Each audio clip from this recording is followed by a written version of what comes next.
Shalom, selamat malam Bapak Ibu Saudara yang dikasihi Tuhan Yesus Kristus. Selamat kita berjumpa kembali dalam renungan pada malam hari ini. Saya ucapkan salam sejahtera buat saudara semua dimanapun saudara berada. Damai dan sukacita oleh Roh Kudus melimpah senantiasa dalam hati dan kehidupan saudara semua. Sebelum kita mendengarkan renungan firman Tuhan, mari kita berdoa. Allah Bapa kami dalam surga, Bapa dalam nama Tuhan Yesus Kristus, kami mengucap syukur untuk berkat penyertaan-Mu di sepanjang hari ini. Tuhan sudah menolong kami dalam segala tugas aktivitas kami.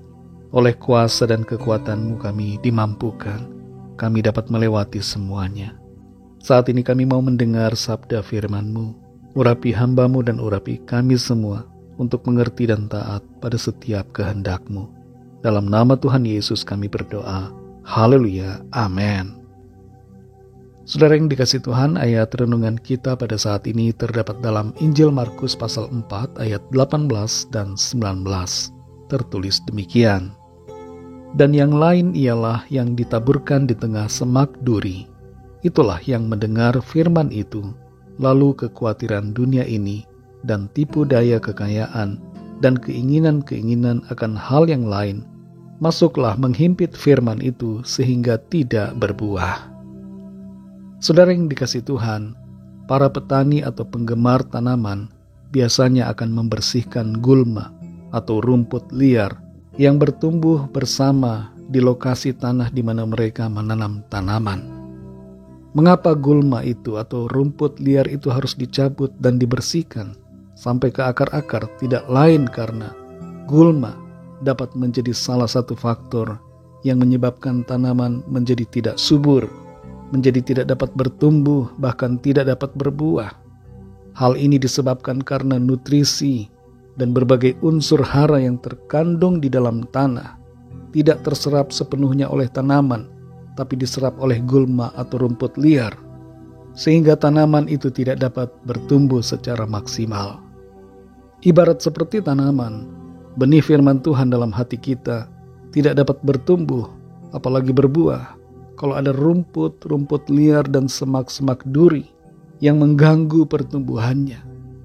Apa saja rumput liar dan semak duri yang menghambat firman Tuhan? Kita baca dalam Markus 4 ayat 18-19 ini.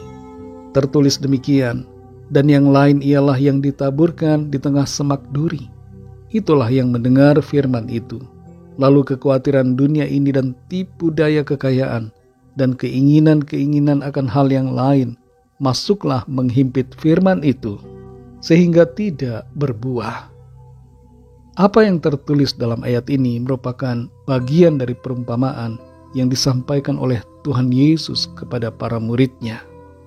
Tuhan sedang menjelaskan tentang firman Tuhan yang ditaburkan dalam hati dan kehidupan setiap orang. Meskipun firman Tuhan yang sama ditaburkan, tapi ternyata hasilnya berbeda-beda pada tiap orang. Hal ini dikarenakan oleh sikap setiap orang yang tidak selalu sama dalam menanggapi dan menjaga firman Tuhan.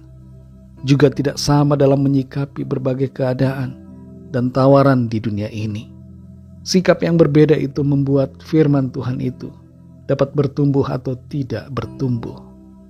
Dalam ayat ini kita mengerti ada 3 hal, ibarat rumput liar atau semak duri yang menghambat pertumbuhan firman Tuhan, sehingga tidak berbuah dan tidak berdampak di hidup kita.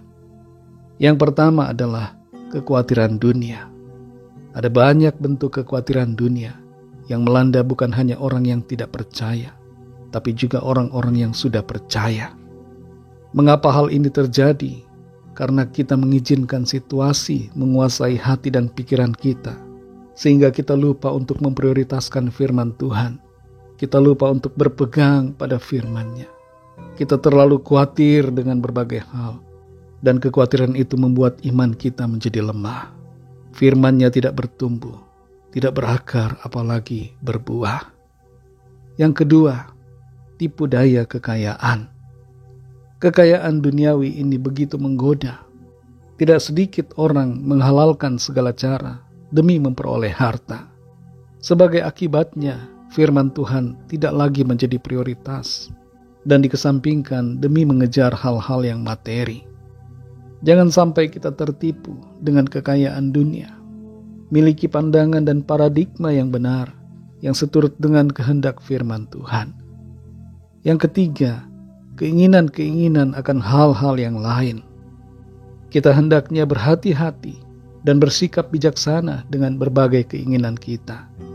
Kadangkala keinginan kita nampaknya baik-baik saja, tapi sebenarnya sedang menggerogoti pertumbuhan firman Tuhan di hidup kita.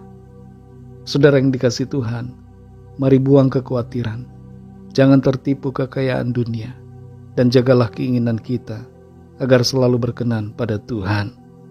Izinkan firman Tuhan itu bertumbuh dan berbuah-buah secara lebat, sehingga kita menjadi pribadi-pribadi yang kuat dan menjadi pemenang-pemenang dalam kehidupan ini.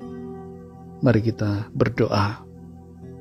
Terima kasih Tuhan Yesus, kami mengucap syukur untuk firman-Mu yang sudah kami dengar pada saat ini. Mengingatkan kami akan semak duri, rumput-rumput liar yang ada dalam hidup kami, yang mengganggu pertumbuhan firman-Mu dalam hati dan pikiran kami. Seringkali kami tidak menyadarinya, dan bahkan kami membiarkan penghambat-penghambat firman-Mu itu justru menjadi semakin bertumbuh di hidup kami. Tapi saat ini kami mau berubah. Kami mau memprioritaskan firman Tuhan. Kami tidak mau khawatir dengan apapun yang ada.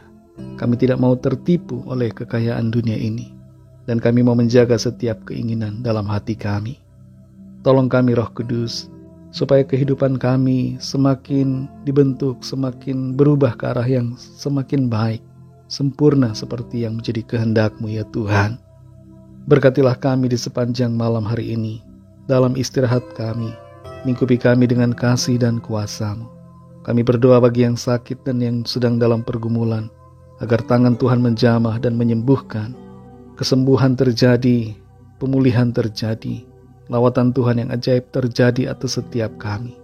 Terima kasih Tuhan, kami mengucap syukur dan menyerahkan semua ke dalam tangan kasih-Mu. Hanya dalam nama-Mu yang kudus, nama Tuhan Yesus Kristus, kami sudah berdoa. Haleluya. Terimalah berkat Tuhan. Tuhan memberkati engkau dan melindungi engkau. Tuhan menyinari engkau dengan wajah-Nya dan memberikan kasih karunia. Tuhan menghadapkan wajah-Nya kepadamu dan memberikan damai sejahtera. Berkat anugerah dari Bapa Sorgawi, kasih karunia dari Tuhan Yesus Kristus, dalam persekutuan dengan Roh Kudus, menyertai kita semua, sekarang ini dan sampai Maranatha, Tuhan Yesus datang kembali, dan bahkan sampai selama-lamanya. Dalam berkat nama Tuhan Yesus Kristus, haleluya, amin.